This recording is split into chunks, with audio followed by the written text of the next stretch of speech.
এবং দুই দল দেখছি এখন পর্যন্ত একদল ইতিহাস দিয়ে এক দলকে ছোট করার চেষ্টা করছে, আর দল ধর্ম দিয়ে ছোট করার চেষ্টা করছে।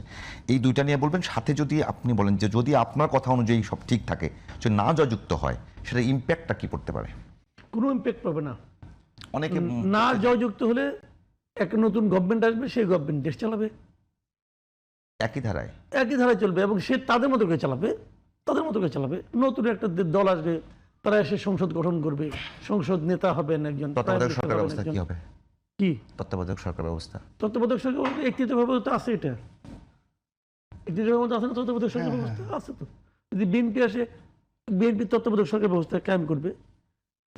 জামাত আসে, জামাত তত্ত্বাবধায়ক সরকার ব্যবস্থা। আপনার কাছে কি মনে হয় বাংলাদেশের রাজনৈতিক দলগুলোর মধ্যে সবচেয়ে বড় সংকট শান্তিপূর্ণ ক্ষমতা হস্তান্তর?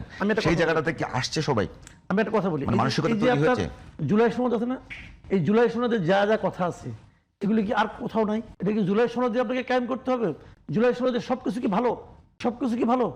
অনেক কিছু দিয়ে আমার আপত্তি আছে, আবার অনেক কিছু ভালো। একটা আইনি বাধ্যবাধকতা, আইনি বাধ্যবাধকতা দেওয়া উচিত না ভাই? জুলাই সনদের কোনো আইনি ভিত্তি নাই, জুলাই সনদের কোনো আইনি ভিত্তি নাই। জুলাই সনদে পাস করে তবুও কোনো আইনি ভিত্তি তৈরি হবে না। আইনি ভিত্তি হবে তখন, হানা ভোটটাই তো আইনি ভিত্তি নাই। আইনি ভিত্তি হবে তখন যখন এটা পরবর্তী সংসদ এটাকে অনুমোদন করবে। পরবর্তী সংসদ অনুমোদনের আগ পর্যন্ত এগুলি কোনো কিছু কোনো আইনি ভিত্তি নাই। বলে দিলাম না, এই যে এখন এইটা করতেছে ওইটা করতে, এই যে মনে করেন আপনার আওয়ামী লীগকে স্থগিত করছে, আওয়ামী লীগের কার্যক্রম স্থগিত করছে না, এগুলো কোনো আইনি ভিত্তি আছে নাকি? আগামী গভর্নমেন্ট যখন আসবে, আসে নিয়ে একটা সংসদ হবে, যদি সেই সংসদ প্রথম 30 দিনের মধ্যে এই ব্যাপারে কোনো সিদ্ধান্ত না নেয়, এই ব্যাপারে কোনো সিদ্ধান্ত যদি না নেয়, অথবা না, কিছুই বললো না, চুপচাপ বসে থাকলো, তাহলে এই জিনিসটা বাতিল হয়ে যাবে। যত অধ্যাদেশ আছে সব বাতিল হয়ে যাবে। এখন তো ইচ্ছা করলে মুহূর্তের মধ্যে অধ্যাদেশ নিয়ে আসে, এটা করো সেটা করো, অধ্যাদেশ নিয়ে আসে। এই অধ্যাদেশগুলোর নিয়ম কি? অধ্যাদেশগুলোর নিয়ম হলো পরবর্তী সংসদ বসার পর সেই সংসদের প্রথম 30 দিনের মধ্যে এগুলির ব্যাপারে একটা সিদ্ধান্ত হতে হবে।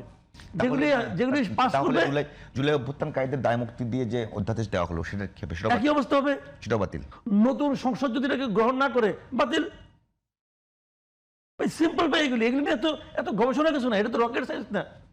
এগুলো আমরা বহু দেখছি, যে অধ্যাদেশকে তারা অনুমোদন না করবে সব বাতিল, যেগুলি তারা বাতিল করে দেবে বাতিল, এবং যেগুলি নিয়ে যদি 30 দিনের মধ্যে আলোচনা না হয় তাও বাতিল।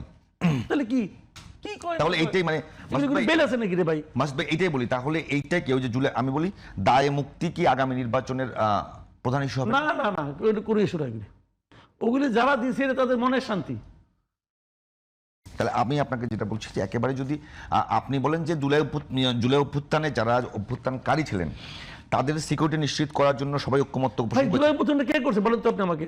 ছাত্র জনগণ করছে। সামনে কিছু মুখ ছিল যাদেরকে আসামি করা যায়, সামনে যারা আসামি করা যায়, আসামি করলে সবাই করতে হবে।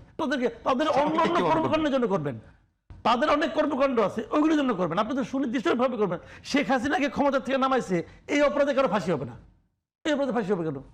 ওটা তো জনগণ মিলে করছে। পুলিশ হত্যার জন্য ওটা হতেই পারে। পুলিশ হত্যা, বলি পুলিশ হত্যার বিচার হওয়া দরকার ছিল। বিচার হওয়া মানেই কিন্তু সবাই ফাঁসি হয়ে যাওয়া না। বিচার হওয়া মানে কিছু কিছু ঘটনা ছিল যে ঘটনাগুলি বিপ্লবের জন্য প্রয়োজনীয় ছিল, সেটা বিচার হলেই বুঝতো। বিচার হলে দুই পক্ষ যাইতো, আলোচনা করতো, বিচারক রায় দিত যে না, এটা আমাদের আন্দোলনের জন্য প্রয়োজনীয় ছিল, অতএব মামলা খারিজ হয়ে যেত। আওয়ামী লীগ কিন্তু ওইটা বলছে না যে অভ্যুত্থানের সময়, অভ্যুত্থান পরবর্তী যে ঘটনাগুলো ঘটেছে সেগুলো নিয়ে সবচেয়ে বেশি কথা বলছে তারা।